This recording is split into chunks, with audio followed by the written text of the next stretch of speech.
నా పేరు విజయలక్ష్మి అండి. ఏం చెప్తారు? జగన్మోహన్ రెడ్డి గారు కలిసారు కదా, చాలాసేపు ఉన్నారు, ఏం చెప్తారు? మా మాట ప్రకారం మాట కాదనకుండా మా కోసం వచ్చారండి మా జగనన్న. ఖచ్చితంగా మాకు చేస్తా అన్నారు. ఆయన మాట ఇచ్చారంటే మాట మీద నిలబడతారు. మాకు న్యాయం జరిగిద్దనే మేము అనుకుంటున్నాము. ఇంకా ఈ సమస్య అనేది జగనన్న కాకపోతే ఇంకా మాకు సమస్య కూడా పరిష్కారం అవ్వదండి. ఖచ్చితంగా జగన్ గారు చేస్తారు. ఆయన జనం కోసం ఆయన చేస్తారండి ఖచ్చితంగా. ఎందుకంటే అందరూ నా వాళ్ళు, మీరందరూ నా వాళ్ళు, మీకు కష్టం వస్తే నేనున్నాను అని చెప్పి మా ముందుండి నడిపిస్తున్నారు. జగన్ గారు మాకు న్యాయం చేసి మళ్ళీ మా ప్లాట్లలో ఉంటామని మేము అనుకుంటున్నాం. ఇది నా ప్లాట్ అన్న మళ్ళీ చెప్పడానికి నేను న్యాయంగా చెప్తున్నాను. ఈ ప్లాట్ నాది. ఈ ప్లాట్ కోసమే నేను పోరాడుతున్నాను. ఇది నాది, మా స్వార్జితం. జగనన్న వచ్చి హామీ ఇచ్చిన తర్వాత మళ్ళీ మా ప్లాట్ మేము మా పిల్లలకి ఇస్తామని అనుకుంటున్నాం. నా పేరు కె వెంకటరత్నం అండి. మేము 51వ డివిజన్. మేము ఐద్వాగా మహిళా సంఘంగా మేము పనిచేస్తుంటామండి. అలాగే పశ్చిమ నగర కమిటీకి కార్యదర్శిని కూడా. ఇంతకు ముందు కూడా వీళ్ళు ఒక 6 నెలల నుంచి కూడా ఇక్కడ టెంట్లు వేసుకొని నిద్రాహారాలు మాని ఇక్కడ మా ఫ్లాట్లు మాకు కావాలని చెప్పి పోరాటం చేయడం జరిగింది. అప్పటికి కూడా మేము ఈ ఫ్లాట్లు పగలగొట్టక ముందు కూడా మేము వచ్చి సంఘీభావం తెలిపాము. తర్వాత కూడా ఈ రాత్రినే ఇలాగా కోర్టు స్టే ఆర్డర్ తెచ్చి ఇలాగా పగలగొట్టడం చాలా అన్యాయం. ఈ 42 ఫ్లాట్ల వాళ్ళు కూడా కడు పేదలు. ఎందుకంటే దాదాపు విజయనగరం, వైజాగ్, శ్రీకాకుళం ఏరియాల నుంచి వచ్చిన బాధితులు ఎక్కువగా ఉన్నారు. వీళ్ళు అక్కడ భూములు అమ్ముకొని రూపాయి కూడబెట్టి ఆ విధంగా కొనుక్కున్న వాళ్ళేనండి. ఇక్కడ ఎవరు ధనికులు లేరు. ఇది వరకు 25 ఏళ్ల క్రితం ఉన్న ఫ్లాట్లు ఇప్పుడు అర్జెంటుగా ఎవరో పాత వాళ్ళకి చెందుద్దని చెప్పి కోర్టు స్టే ఇవ్వడం అది దుర్మార్గం. ఈ 42 ఫ్లాట్ల వాళ్ళకి న్యాయం చేయాలని మేము ఐద్వాగా కోరుతున్నామండి. కలిసారండి, అసలు మాట్లాడనే లేదు. ఆయన అయితే మాకు న్యాయం చేస్తాడని చెప్తున్నారు. మేము కూడా ఆయన్నే నమ్ముతున్నాము. ఇంతవరకు మాకు అవతల ఎవరు రాలేదండి. ఇప్పటి వరకు కూడా మేము ఎదురు చూస్తానే ఉన్నాం. ఇంకా వస్తారేమోనని. ఇల్లు అంతా ధ్వంసం నాశనం చేశారు. ఇల్లులతో పాటు చెట్టును కూడా నుజ్జుగా ఏ రకంగా కూలగొట్టేశారో చూడండి. ఈ చెట్టు కూలిపోయినట్టు వాళ్ళు ఎప్పుడు కూలిపోతారో కానీ చెట్టు ఏం చేసిందని చెట్టును కూడా ఏ రకంగా పొడి చేశారో చూడండి. మేము బిడ్డను దాక్కున్నాం ఆ చెట్టును కూడా ఆ రకంగా నాశనం చేసి వెళ్ళిపోయారు. మరి వాళ్ళు ఆ రకంగా గుల్లగా పొడి చేశారు. బియ్యంతో సహా చూడు ఏ రకంగా అంతా నాశనం చేశారు. మరి 25 సంవత్సరాల నుంచి వాళ్ళు ఎక్కడున్నారండి? ఇప్పుడు 2001లో రిజిస్ట్రేషన్ అయింది కదా. అయినప్పుడు మా భూములు వేరే వాళ్ళకి రిజిస్ట్రేషన్ అయినాయి అంటే మీరు రావాలి కదా. మరి మీరు ఎందుకు రాలేదండి? ఇల్లు కట్టుకున్న తర్వాత ఎలా వచ్చారండి మీరు? అసలుకి 16 సంవత్సరాల తర్వాత వచ్చారు. మేము ఇంట్లో ఉండబట్టి 10 సంవత్సరాలు, మేము కొనుక్కోని 25 సంవత్సరాలు. మరి ఇప్పుడు ఎక్కడి నుంచి వచ్చారండి మీరు అందరూ? అంటే అన్ని డెవలప్ అయిపోయి రోడ్లు పోసుకొని కరెంట్ వేసుకొని ఇల్లు వాకిలు కొద్దిగా అన్ని శుభ్రం కట్టుకునేటట్టు రోడ్డు మీద మొక్క కదా కన్నేసారా? అసలు ఎందుకు రావట్లేదు? మాకు ఇంత జరుగుతున్నప్పుడు అసలు ఎవరైనా ప్రభుత్వం ఇక్కడికి ఎందుకు రావట్లేదు? రావాలి కదా. అసలు తిన్నారా, ఉన్నారా, మీరు ఎక్కడ ఉన్నారు, మీరు ఎక్కడ వాళ్ళు, మీకు ఏం జరిగిందని రావాలి కదా. మేము మా ఊళ్ళో కాడ ఎకరం పొలం ఉంటే అమ్ముకొని మెళ్ళల్లో అన్ని పెట్టుకొని కట్టుకున్నామండి. మా దగ్గర ఇప్పుడు 5 పైసలు డబ్బులు కూడా లేవు. 9 లక్షలు బాకీ ఉంది మా దగ్గర. మరి ఈ రకంగా నాశనం చేస్తారు. వాళ్ళు ఏం బాగుపడతారండి? అసలుకి మేము చిన్న సేవలు అండి. ఈ సేవల పట్ల పెద్ద పాములు జరబడ్డాయి. మా ఈ చిన్న సేవలం మేము ఈ సేవల గుళ్ళో పాములు జరబడ్డాయి. మరి దాటికి మేము తట్టుకోలేకపోతున్నాం కదా. మళ్ళీ ప్రభుత్వం మమ్మల్ని చూడాలి కదా. మరి మేము మాట్లాడకూడదు, మీరు చేయకూడదు అంటే మాకు ఓటేసి హక్కు మాత్రమే ఉందా? మాట్లాడే హక్కు మాకు లేదా?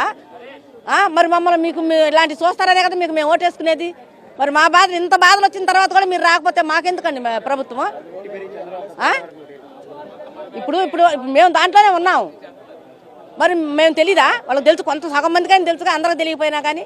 మరి మా పద్ధతులు మాకు ఇలా జరుగుతున్నప్పుడు అసలు దాని వెనకాల ఎవరు ఉన్నారనేది మీరు బయటకు లాగాలి కదా.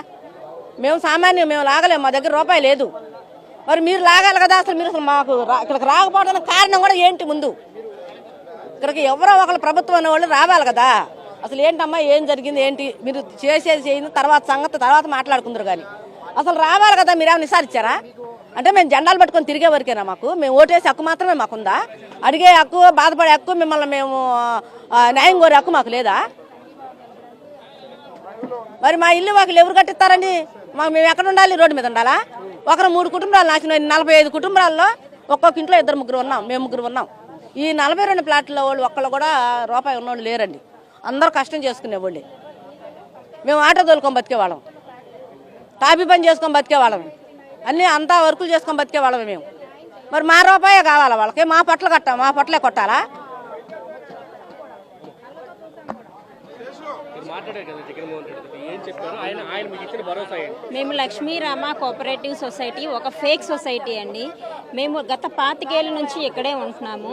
మాకు మేము ఇల్లు కట్టుకున్నాం, ప్లాన్లు ఉన్నాయి, బ్యాంకు లోన్స్ ఉన్నాయి. మాకు ఎటువంటి బోర్డు కూడా ఇక్కడ పెట్టలేదు, ఎటువంటి నోటీసులు మాకు జారీ చేయకుండా మా ఇల్లు వచ్చి కూల్చేశారని మా బాధలన్నీ మేము చెప్పుకున్నామండి. మెయిన్గా ఏంటంటే ఆ సొసైటీ మీద సిబిఐ ఎంక్వైరీ వేయించమని చెప్పామండి. అదొక ఫేక్ సొసైటీ. ఆ సొసైటీ మీద సిబిఐ ఎంక్వైరీ వేయిస్తానని సార్ చెప్పారు. మాకు జగన్మోహన్ రెడ్డి గారు మా కోసం నిలబడి ఇక్కడ వరకు వచ్చి మాకు అండగా ఉన్నందుకు చాలా న్యాయం చేస్తారని మేము అనుకుంటున్నామండి. మేము ఎవరి సొమ్ము తీసుకోలేదండి. మేము కష్టపడి మేము రూపాయి కూడబెట్టుకొని మేము కొనుక్కొని 25 లక్షలు బ్యాంకు లోన్ పెట్టి ఇల్లు కట్టుకున్నాం. కాబట్టి మాకు న్యాయం జరుగుతుందని మేము అనుకుంటున్నాం. ఈరోజు జగన్ సారు భవానీపురం జోజినగర్లో ఈ 42 ప్లాట్లకి మద్దతు కలిపారు. సో న్యాయస్థానంలో పోరాడడానికి ప్రతి ఒక్క న్యాయం జరగాల వీళ్ళకి అని ఆయన ప్రామిస్ చేశారు. ఈరోజు నేను ఒకటే చెప్తున్నాను, ఈరోజు ఈ 42 ఫ్లాట్లు చాలా అన్యాయంగా కోల్పోయింది. అన్ని కోర్టులో ఓడిపోయారు వాళ్ళు. లాస్ట్కి అన్ని కోల్పోయిన టయానికి సుప్రీంకోర్టు జడ్జిమెంట్ని లాస్ట్ ఫైనల్లో పెట్టిన తర్వాత వాళ్ళకి ఈరోజు కూడా ఏంటంటే న్యాయం జరుగుతుందా లేదా. సో ఈ విధంగా ఈ గవర్నమెంట్ ఎటువంటి నోటీసు లేకుండా, పైగా నోటీసెస్ జారీ చేయకుండా కూల్చివేయడం చాలా తప్పు. Demolition is against to the law without when the interim order is in the pending of behalf of the Supreme Court bench. So ఈ విధంగా చేయడం చాలా తప్పు అండి. జగన్ సారు మాజీ అడ్వకేట్ జనరల్ సుబ్రహ్మణ్యం శ్రీరామ్ని అటాచ్ చేశారు మాకు. సో ఖచ్చితంగా మాకు న్యాయం జరుగుతుందని will fight, will stand. Committee ఏమైనా ఏపిస్తామని చెప్పారా? సిబిఐ ఎంక్వైరీ చేపిస్తామని ఖచ్చితంగా చెప్పారు సార్. సిబిఐ ఎంక్వైరీ దీని మీద ఖచ్చితంగా మేము నమోదు చేపిస్తాము. దీని వెనకాల ఎవరు ల్యాండ్ గ్రాబర్స్ ఉన్నా విడిచిపెట్టేది లేదు. Because everyone is in the court న్యాయస్థానంలో దోషులుగానే నిలబడడానికి అందరం పోరాడతాం. ఖచ్చితంగా లీగల్ టీం కంపల్సరీ మేము పోరాడతాం. వైఎస్ఆర్సీపీ లీగల్ టీం వీళ్ళకి 42 ఫ్లాట్లకి ఖచ్చితంగా అండగా ఉంటుంది. థ్యాంక్ యూ అండి. లోకేశ్వరి, మాది మూడో నెంబర్ ఫ్లాట్ అండి. 2001లో ఈ స్థలాన్ని మా తల్లిదండ్రులు అబ్దుల్ మసీద్ అనే వ్యక్తి దగ్గర కొనుక్కున్నారండి. 2007లో నాకు పసుపు కుంకలు కాని కింద ఇచ్చారు. 2016లో నా భర్త నేను కష్టపడి 15 లక్షలు పెట్టి ఇల్లు బిల్డింగ్ ప్లాన్ పక్కా ప్లాన్తో ఇల్లు కట్టడం జరిగిందండి. అయితే డిసెంబర్ 3వ తారీఖున ఎటువంటి ఇంటిమేషన్ లేకుండా మా ఇల్లు కూర్చడం జరిగిందండి. అప్పటికప్పుడు మేము ఎక్కడికి వెళ్ళాలో తెలియక మా సామాన్లు కూడా అందులో పడేసి మా ప్రాణం భయంతో పరిగెత్తుకుని వెళ్ళామండి. తీరా చూస్తే వచ్చేపటికి మా ఇల్లు అంతా కూలిపోయిందండి. మాకు ఎంత నష్టం, మాకు తీరలేని నష్టం అండి. మాకు ప్రభుత్వం జగనన్న గారే అండగా ఉండి మాకు న్యాయం జరిపించాలని కోరుకుంటున్నాం. మధ్యతరగతి కుటుంబానికి చెందిన వాళ్ళమండి. మా దగ్గర నుంచి మా ఇల్లు లాగేసుకోవడం వల్ల మేము ఇంకా దిగువ స్థాయికి చేరిపోతాం. మాకు దాని ద్వారా వచ్చే రూపాయే కదండి. మాకు మీ అందరికీ తెలుసు కదా, ఇల్లు అనేది మధ్యతరగతి కళ అండి. నాకు న్యాయం జరగాలని కోరుకుంటున్నాను. జగన్మోహన్ రెడ్డి గారు వచ్చారు, ఒక భరోసా మీకు ఇచ్చిన పరిస్థితి కనిపించింది.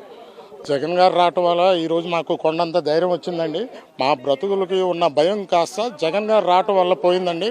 ఎందుకంటే మా ఇల్లు 3వ తారీఖు పడగొట్టారు. ఈ రోజుకి 14 రోజులైంది. అలా అప్పుడు ఈ రోజుకి వరకు ఎమ్మెల్యే గారు కానీ మన సీఎం గారు కానీ ఎంపీ గారు కానీ మాకు ఎటువంటి మద్దతు చేయలే.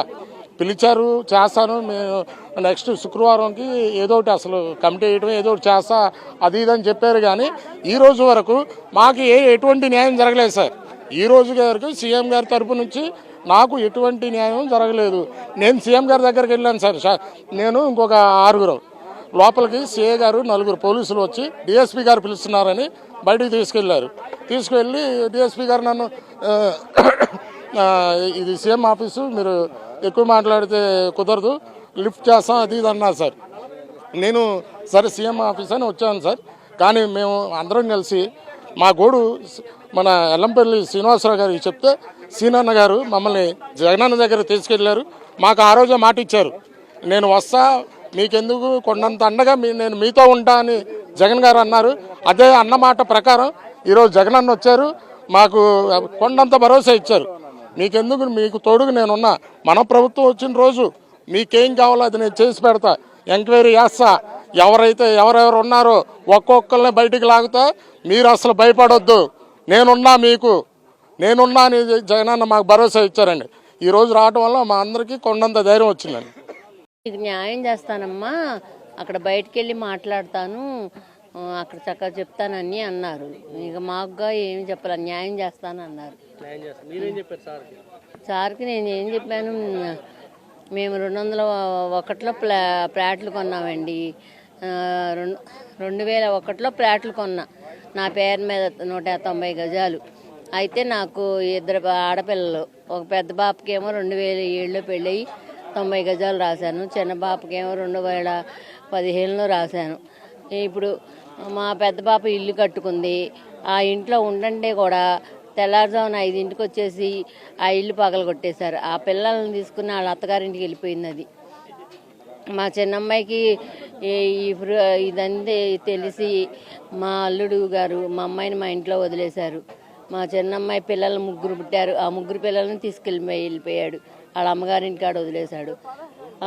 ఆయనేమో అమెరికా వెళ్ళిపోయాడు.